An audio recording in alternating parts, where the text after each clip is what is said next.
你食唔食煙㗎？唔食。出嚟啊！出嚟啊！你唔食煙冇理由個煙頭喺個地下度，加上個櫃門虛掩，好明顯有第三個人匿埋喺裏邊嚟。你行埋一邊好危險啊！出嚟！你係咪食劍牌㗎？喂，你點知㗎？支煙頭係你自己抌嘅。Oh shit! Hey guys, it's Will. It's Hong Kong Cinema Appreciation Society. Welcome to the backseat of the car. What the hell? Yes, we have another filming location, so I'm at work right now. And it's very busy in my office. And I was like, well, I really want to get this video done. Where can I go? I'm in the back. It's actually not even my car. It's my friend's car. She let me borrow it so I could get to work today because I typically take the bus. Anywho, it's the backseat of the car. Welcome to my fake taxi video. We're talking about From Beijing with Love, Hell to the S, the classic Stephen Chow spoof of the James Bond franchise. I had never seen this movie before, and I'm a huge James Bond fan. I'm actually not super familiar with Stephen Chow, which I've talked about a lot on this channel, so you will know that if you watch the channel. If you are new to the channel, welcome and thank you for finding us. I hope you enjoy this video. If you're not subscribed, then you could subscribe. It would be much appreciated. It really, really does help us. I know I say that every time, and I apologize for being repetitive, but it's true. And a big shout out to our patrons, without whom this channel would not exist in the way that it does. So this film was originally released in 1994. It ran in theaters for actually quite a while by Hong Kong cinema standards, September 7th to December 7th, 94 to 95. And it was a huge hit. It made 37.5 million Hong Kong dollars, which is a gigantic hit. And October 23rd of 2023 is when this release is dropping from Eureka. This is a Region B release because Eureka is a UK company. This was directed by Lilliputian and Stephen Chow, so they co-directed it, and it stars Stephen Chow, who's right here, Anita Yoon. KK Wong is in this movie. There are two phenomenal interviews with him on the bonus material here. I will talk about that in a second. And honestly, this is going to be a really easy movie to review because it's a very simple proposition of whether or not you will or won't like this film. Before I get into that, to give you just a little bit of the plot and then to show off the physical release for you, artwork by Gokaiju, by the way, which I really, really like this artwork here.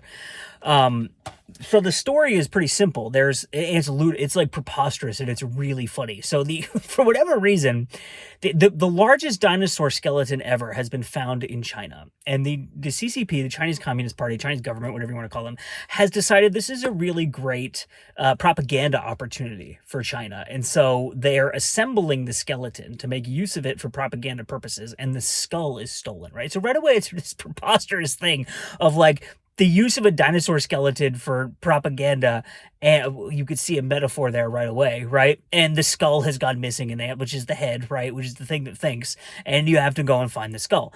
And so it's a very, very funny setup. And there's this really hilarious scene where they call up KK Wong, who's like the head of the spy division or whatever in the Chinese government. And they're like, we needed the best spy to go find the dinosaur skull. And he's like, actually, all my best spies are dead. So he literally goes into the trash can, and he finds the file for the Stephen Chow character. And he's like, oh, his parents were martyrs for the party and he has good politics. Let's send him. Perfect. Problem solved. But he's been like let go from the spy agency for not being great at his job. So we meet the Stephen Chow character, and he's like a butcher in this small village in China. And he is like hanging out with prostitutes, and I don't want to spoil too much about this movie because a lot of the fun that you'll have watching this movie is just the silliness of the jokes, and a lot of the setups in the film are the jokes, so I don't want to like give too much of the situations away. But he's working as a butcher and he gets called up to go and be a spy, and there's like this hilarious, okay, let me show you the physical release, then I'll get more into my thoughts on the movie. So you have the slipcase here, which is limited to the first run, and then you have the artwork there, but then you can also here's the disc. Actually, I should show you that. And you can pop that out, and this is reversible artwork. So if you prefer that artwork, getting all kinds of glare in the car, you can flip that around. And then we have this booklet here. And this includes, let me show you this is kind of like the opening bit of the booklet here. But this has an essay, Spy Games, Hong Kong, Bond, and the Comedy King. From Beijing with Love, from James Oliver. So you learn a little bit about Stephen Chow and his career and the spoofing of James Bond and kind of the jokes and like the sense of humor in this film and what they're specifically spoofing in different parts of the film and stuff like that. And then to tell you about the bonus material in here, like I said, there are 2 KK Wong interviews that are fantastic. One is I think 21, 22 minutes long, and that's specifically about this film and working with Stephen Chow. And then one is 54 minutes long, and that goes over his entire career. That is a fantastic interview. And then there's an interview with Lilliputian. This is an archival interview, but he's the director of the film, and that is 25 minutes long. So he talks about like working in TV and how he met Stephen Chow and like specific projects that he worked on, how he became he was like an assistant director, he became a director, then he became a producer and a writer, and like he remembers like working on specific scenes in Stephen Chow movies and what it was like to work with Stephen Chow in TV. And he talks about like Danny Lee and Danny Lee's relationship with Stephen Chow. As you can see, I'm sweating like a pig. It's hot in the back of the car, but if I open the windows, if I turn on the air conditioner, we're going to get audio problems. So I am suffering for you, and I'm sorry that I'm sweating and it's disgusting. So to me, the really, like I said, this is a very simple proposition to review because you're either going to like this movie or you're not, I think. And it really comes down to the sense of humor. The sense of humor in this movie reminds me of kind of like Mel Brooks. It also reminds me of very much of the Naked Gun films, because Leslie Nielsen does something that Stephen Chow is doing in this movie that's very unique, which is that he is deadpanning in ridiculous situations. Stephen Chow plays this character totally straight. It's kind of amazing.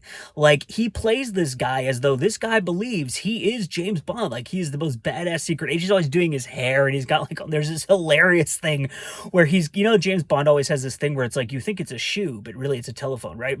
He's got, like, oh, this looks like a blow dryer, but actually it's a whatever. But he's got, like multiple secret blow dryers, so he can constantly be doing his hair. It's really funny. But it's very silly like that. Like, it's really silly, like Mel Brooks or, like, Naked Gun Hot Shots style humor, but he plays the character totally straight, but everyone around him is aware of how ridiculous he is. So that's part of the comedy of it, is that everyone is laughing at his ridiculousness, or like, oh, just like, what is this guy doing? Like you get like a lot of reaction shots of like, well, this guy is insane, what is happening? And yet, as you might expect, he ends up being relatively effective as a spy, so it's very, very funny.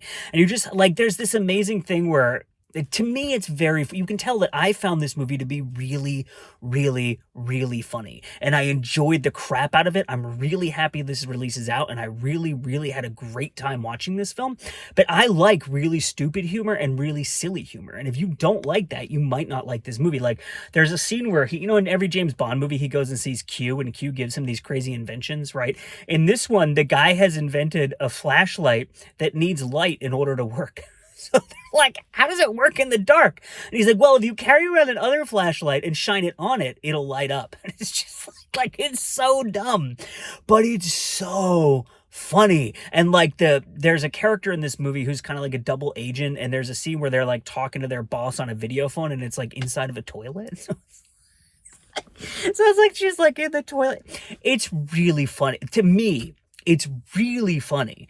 Like, every scene in this movie just has these ridiculous setups and scenarios. Although, I will say, in classic Hong Kong cinema fashion, this movie is way more violent in, like, a couple scenes than you expect it to be. It takes, like, one particular turn where you're like, that's really dark. And then it gets, like, really bloody and brutal for, like, 1 or 2 scenes. And then it goes back to, like, super silly comedy for the rest of the movie. And, it's just really goofy. And, like, I don't know, like, what else to say that's, like, super kind of like profound about this movie. I will say that this movie is a very intelligent, dumb movie. In terms of like the nitty gritty, like craft aspects of the screenwriting, there's some stuff in this movie that is really intelligent, like setup and payoff, which is where you plant an idea early in a film so you can pay it off later. And the audience is like, oh yeah, I remember that, right? If you hear can you hear the church bells, or did they stop? I'm recording right next to a cathedral. Anywho, so there's really intelligent, like, craft aspects to the architecture, if you want to call it that, of the film, where you have, like, there's one scene where, and I don't want to spoil it, but, like, Stephen Chow is like, look how good I am at using a knife. And you watch the scene and you're like, wait, he's actually terrible at using a knife? Then later on, there's a scene where he uses a knife and he's, like, amazing at it, and they cut back to the earlier scene and show you things you didn't see the first time you watched it, right? So it's, like, very intelligent nuts and bolts filmmaking. And there's other aspects of that. Like, there are certain things in the movie that are set up as jokes, where you think the Stephen Chow character is lying or being an idiot or is wrong about something, and then you find out later he's actually right and he was telling the truth the whole time, and people just didn't believe him because he's so ridiculous. And then it pays off in like the climax of the film by playing a role in kind of like the setup of the story and the relationship between the hero and the villain and stuff like that. So there is really intelligent, like, you know, attention to detail and craft in this film, where you can tell that even though it's dumb humor, the people making it are operating at a high level of craft. They just have a really silly sense of humor. And that's something that I really appreciate, obviously, as someone who has a really silly and really dumb sense of humor, but is also really tuned into like the craft aspects of like the architecture of a film, be it the script or like what you're coming up with on the set or what you're doing in editing and stuff to make all the pieces fit together. So you're really selling the audience on the film so that you believe the ridiculousness of the character, you believe the silliness of the situations, but you can also buy into the world of the film and track the story from beginning to end, and everything makes sense. There's no moment where you're like, well, why did that happen, or why is this here? Like, it really ties together well. I will also highly recommend the commentary track by Frank Zheng. There is so much stuff in this movie I never would have noticed had I not listened to that commentary track. Like, even the birthday of the Stephen Chow character is like a little dig at China and the Chinese government. I guess I should say more specifically, it's not a dig at the country of China or the people of China, but at the Chinese government. There's a lot of in-jokes and things that were contemporary references at the time that were making fun of China and the Chinese Communist Party, more specifically, that I wouldn't really have picked up on, but Frank points out all of that, and it's really indispensable knowledge to watch that commentary track. Like, this movie came out in 94, just 3 years before The Handover. And what I love about this movie is that it's addressing the anxieties of The Handover, but it's doing so in a way that's funny. It's making a really silly, funny, goofy movie, but that's really about the anxieties of the entirety of Hong Kong in the lead up to The Handover and their trepidation about becoming part of the structure of the Chinese government and stuff like that. So it's really, again, these are very intelligent people who are making a really dumb film. I cannot overemphasize that enough. You'll really see that in the details, especially when you watch the bonus material. Like, KK Wong is a fascinating person. He's like a painter, an artist, like really talented in all these different mediums. He's a very intelligent, poetic, like thoughtful person who really enjoyed being in this really dumb movie and working with the people who were working on this film. So I just want to make sure that covers like my basic thoughts on this film, and I think that it does. Also, there's a Wong Kar-wai reference in this movie. As I was watching it, I was like, that is like that scene in Wong Kar-wai, but I didn't realize that Stephen Chow is a huge Wong Kar-wai fan and is actually doing an homage, which Frank will point out on the commentary track. So it's From Beijing with Love, Eureka Entertainment. I love this movie. I thought it was hysterical and very intelligent. I'm really happy that I was able to check it out. If you do like this movie, or if you don't, let me know in the comments. I'd be interested to hear your opinions. I suffer for you. I sweat like a pig. It's Hong Kong Cinema Appreciation Society. We'll see you next time.